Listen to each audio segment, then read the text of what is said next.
তোমার রবকে, ওমান দীনুকা, তোমার ধর্ম কি, ওমান হাদার রাজুল। যখন আমার নবীকে দেখাইয়া আপনাকে প্রশ্ন করা হবে, যদি নবীর মুহাব্বত অন্তরে না থাকে, মনে রাখবেন আপনি আমার নবীকে ওই কবরের মধ্যে চিনবেন না। ঠিক কিনা বলেন? তাহলে নবীর মুহাব্বত দরকার আছে না নাই? আরে পাইলে নিরালায় গো নবী, পাইলে নিরালায়, পাইলে নিরালায় গো নবী, পাইলে নিরালায়। আমি দুই কদমে চুমু খাবো, দুই কদমে চুমু খাবো, চরণে ধুলি মাখবো গায়, পাইলে নিরালায় গো নবী। সবাই বলেন পাইলে নিরালায় গো নবী, লাই পাইলে নিরালায় গো নবী, পাইলে নিরালায়। আমার নবী বহু দূরে,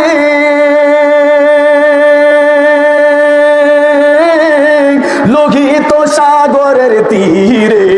আল্লাহু আকবার, আরো জবান খুলে বলেন আল্লাহু আকবার। আরে আমার নবী বহু দূরে, লোহিত সাগরের তীরে, উম্মতের মায়ায় নবী, উম্মতের মায়ায় নবী, কেঁদে বুক ভাষায়, পাইলে নিরালায় গো নবী, পাইলে নিরালায়, পাইলে নিরালায় গো নবী, পাইলে নিরালায়। বন্ধু মুহাব্বতের কানটা লাগায় দেন রে বন্ধু, মুহাব্বতের কানটা লাগায় দেন। কবরের মধ্যে যখন প্রশ্ন করা হবে, মান হাদার রাজুল আল্লাযী বুইতা ফি, দেখো দেখো যেই ছবিটা তোমাকে দেখাইলাম, তুমি ওই ছবির মানুষটারে তুমি চিনোনি। সুবহানাল্লাহ বলেন। যদি নবীর আশিক হয়, যদি নবীর প্রেমিক হয়, তাহলে দেখা মাত্রই চিল্লায়া চিল্লায়া বলবে, এটা তো আমার নবী, সরকারে দো আলম, নূরে মুজাসসাম, সাইয়্যিদুল মুরসালিন, খাতামুন নবিয়্যিন, শফিউল মুজনিবিন, নবী মুহাম্মদুর রাসূলুল্লাহ সাল্লাল্লাহু আলাইহি ওয়াসাল্লাম। উচ্চ আওয়াজে জবান খুলে বলেন আল্লাহু আকবার। তাহলে নবীর মুহাব্বত দরকার আছে না নাই? আর জোরে বলেন আছে না নাই? সময় খুব সংক্ষিপ্ত, আমি আমার মূল কথাটা বুঝিয়ে দিয়ে যাই। বন্ধু, আমি যে আয়াতে কারিমা তেলাওয়াত করেছি 29 নম্বর পারায় সূরা মুলুকের 2 নম্বর আয়াত তেলাওয়াত করেছি। আল্লাহ তাআলা বলেন, আল্লাযী খালাকাল মাউতা ওয়াল হায়াতা লিয়াবলুয়াকুম আইয়ুকুম আহসানু আমালা। দুনিয়ার মধ্যে আমি তোমাদেরকে পাঠাইয়া দুইটা জিনিস দিছি। কয়টা? জোরে বলেন কয়টা?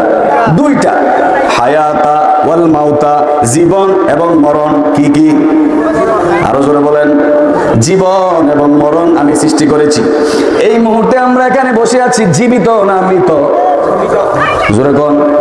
জীবিত। আল্লাহু আকবার। আমরা এখন জীবিত, কিন্তু কালকে ফজর পর্যন্ত হায়াত পাবো কোনো গ্যারান্টি আছে না? কালকে জোহর পর্যন্ত বেঁচে থাকবো কোনো গ্যারান্টি আছে না?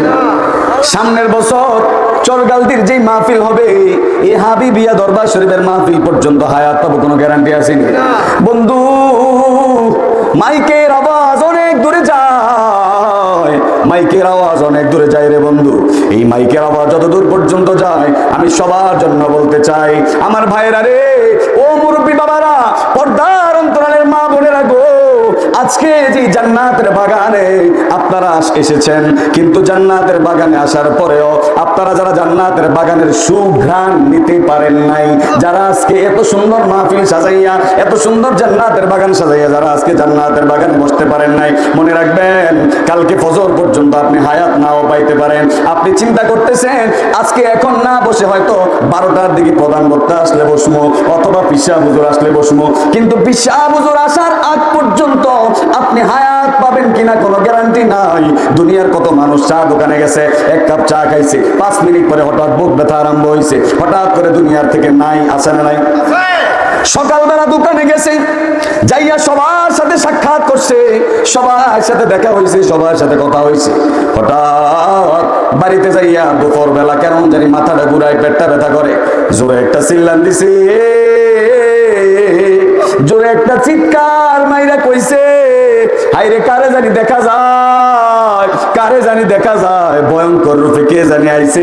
কিছুক্ষণ পরে ওই লোকটাও হায়াত শেষ হয়ে গেছে, আছে না?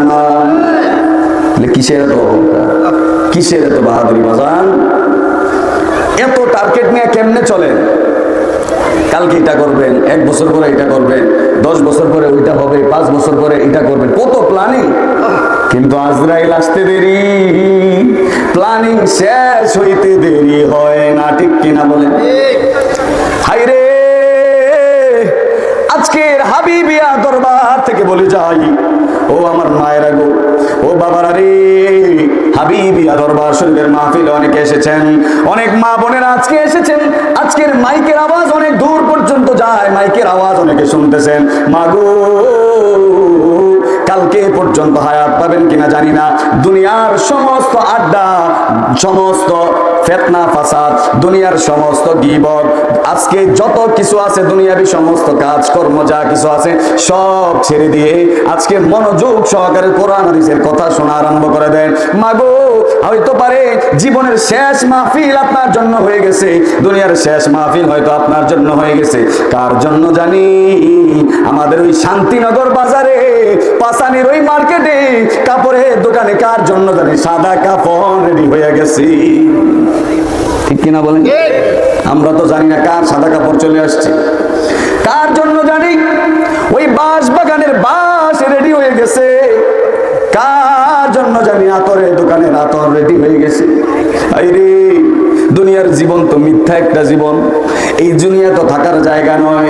কারণ আমার আল্লাহ তাআলা বলেন, আল্লাযী খলাকাল মাউতা ওয়াল হায়াতা, আমি জীবন দিয়েছি, হঠাৎ করে যখন হায়াত শেষ হয়ে যাবে আমি আল্লাহ আবার তোমার মৃত্যুর রশি ধইরা টান দিব। সুবহানাল্লাহ বলেন, আরো জোরে বলেন সুবহানাল্লাহ। এবার আসেন, অনেক লম্বা কথা, সময় শেষ, আমি মূল কথাটা বলি। আল্লাহ তাআলা এত সুন্দর হায়াত দিয়েছেন, এরপরে আবার মৃত্যু দিবেন। এই দুই জিনিস দিলেন একমাত্র পরীক্ষার জন্য। কিসের জন্য? পরীক্ষার জন্য। আল্লাহ তাআলা বলেন, লিয়াবলুয়াকুম আইয়ুকুম আহসানু আমালা। উচ্চ আওয়াজে জবান খুলে বলেন সুবহানাল্লাহ। আমি আল্লাহ হায়াত দিলাম, জীবন দিলাম, এই হায়াত এবং জীবন দিয়া আমি আল্লাহ পরীক্ষা করব কার আমল কত বেশি সুন্দর। আজান হইতেছে, আমরা একটু অপেক্ষা করি, আজান শেষ হোক।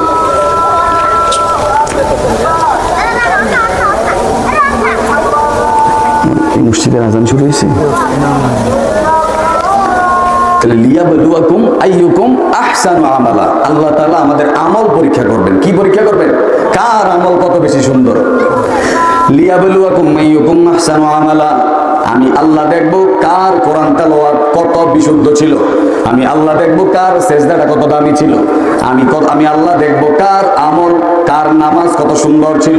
নাকি আল্লাহ তাআলা বলেছেন কে মন্ত্রী কে এমপি ওইটা দেখবে, যে মাতবর এটা দেখবো, কে সমাজের মেম্বার এটা দেখবে, কে চেয়ারম্যান এটা দেখবে?